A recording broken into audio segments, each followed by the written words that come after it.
This takes place at Thunderhill Raceway Park. I'm not even going to bother setting it up. I'm just going to go into it. Thunderhill, you guys all know where that is. It's pretty near, just a little north of here, right? It's a great racetrack somewhere near Sacramento. I have something better, the gym guy said. He went around to the cab of the truck and returned a minute later with a bed sheet. Here, he said, I can always wash it at the hotel if he shits himself. Then he told me to get in the front seat of his car and sit, which I did. They wrapped the sheet over me, pressing me to the seat, leaving only my head sticking out.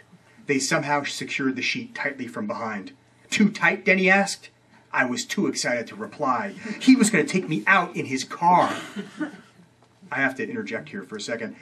I didn't notice this when I was writing the book, but upon doing readings and stuff, I realized that there are several points in this book where Enzo says things like, I was too excited to reply, or I didn't think it would be appropriate for me to say anything, or I didn't know what to say, so I didn't say anything at all. Let me make this really clear to you. Enzo didn't say anything because he's a dog.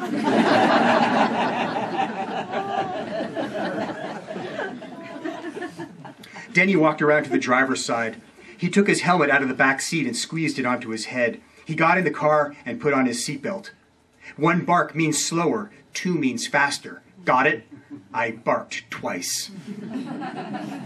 The paddock at Thunderhill Raceway Park is tucked between 2 long parallel straights. The rest of the course fans out from the paddock area like butterfly wings. We cruised very slowly through the hot pit area and to the track entrance. We're going to take it easy, Denny said, and off we went. Being on a track was a new experience for me. No buildings, no signs, no sense of proportion. It was like running through a field, gliding over a plain. Denny shifted smoothly, but I noticed he drove more aggressively than he did on the street. He revved the car much higher, and his braking was much harder. I'm finding my visuals, he explained to me. Turn-in points, braking. Some guys drive more by feel. They get in a rhythm and trust it, but I'm very visual. Around the turns we went. He noted his apexes and exits for my benefit. Down the straights, we picked up speed. We weren't going very fast, maybe 60, but I really felt the speed around the turns when the tires made a hollow, ghostly sound, almost like an owl. I felt special being with Denny on the racetrack. He had never taken me out on a track before. I felt sure and relaxed. Being held firmly to the seat was comforting. The windows were open and the wind was fresh and cold. I could have driven like that all day. After 3 laps, he looked over at me.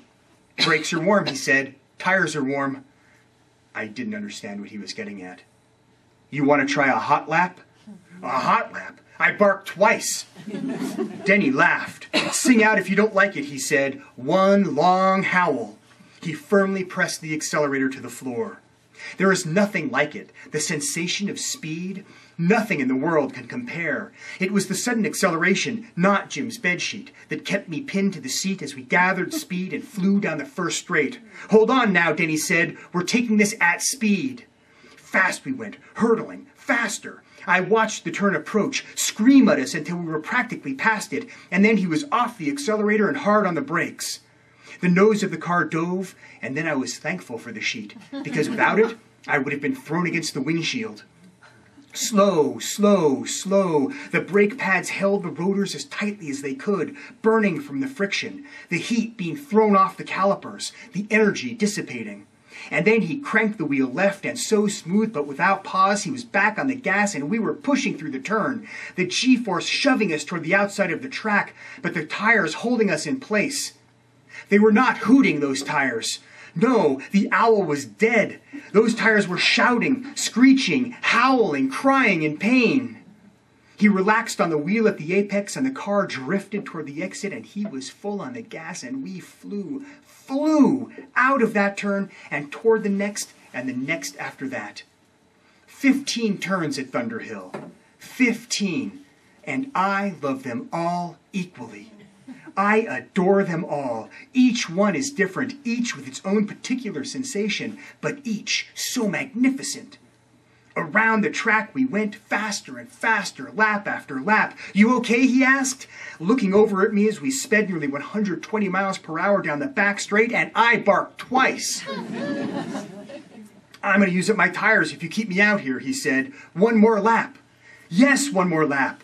One more lap, forever, one more lap. I live my life for one more lap. I give my life for one more lap. Please, God, give me one more lap. And that lap was spectacular. I lifted my eyes as Denny instructed. Big eyes, far eyes, he said to me. Those reference points, the visuals he had identified when we walked the track, moved by so quickly it took me some time to realize he was not even seeing them. He was living them. He had programmed the map of the racecourse into his brain. When we slowed for a turn, his head was up and looking at the next turn, not at the apex of the turn we were driving. With every breath, he adjusted, he reassessed, he corrected, but he did it all subconsciously. I saw then how in a race he could plot now to pass another driver 3 or 4 laps later. His thinking, his strategies, his mind, all of Denny unfolded for me that day. After a cool-down lap, we pulled into the paddock, and the entire crew was waiting. They surrounded the car, and their hands released me from my harness, and I leapt to the tarmac. "Did you like it?" one of them asked me, and I barked. Yes, I barked and jumped high in the air. "You were hauling ass out there," Pat said to Denny. "We've got a real racer on the set." "Well, Enzo barked twice," Denny explained with a laugh. They all laughed, and I barked twice again, faster. The feeling, the sensation, the movement, the speed, the car, the tires, the sound, the wind, the track surface, the apex, the exit, the shift point, the braking zone, the ride. It's all about the ride. There is nothing more to tell about that trip because nothing could possibly be more incredible than those few hot laps that Denny gave to me. Until that moment, I thought that I loved racing. I intellectualized that I would enjoy being in a race car. Until that moment, I didn't know. How can anyone know until he sits in a car at race speeds and takes turns at the limits of adhesion, brakes a hair from lockup, the engine begging for the red line? I floated through the rest of our trip. I dreamed of going out again at speed, but I suspected, as it turned out correctly so, that more track time for me was unlikely. Still, I had my memory, my experience I could relive in my mind again and again. 2 barks means faster. Sometimes, to this day, in my sleep, I bark twice because I am dreaming of Denny driving me around Thunder Hill, the 2 of us laying down a hot lap, and I bark twice to say, "Faster! One more lap, Denny! Faster!"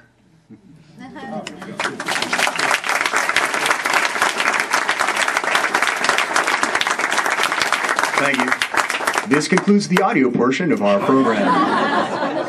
I think we have time to take a couple of questions. Before I take any questions, though, I do want to recognize a very dear, who over the past 18 months has become a very dear friend of mine, who is not just a super fan and not an Uber fan, but bumps against that glass ceiling of stalkerness.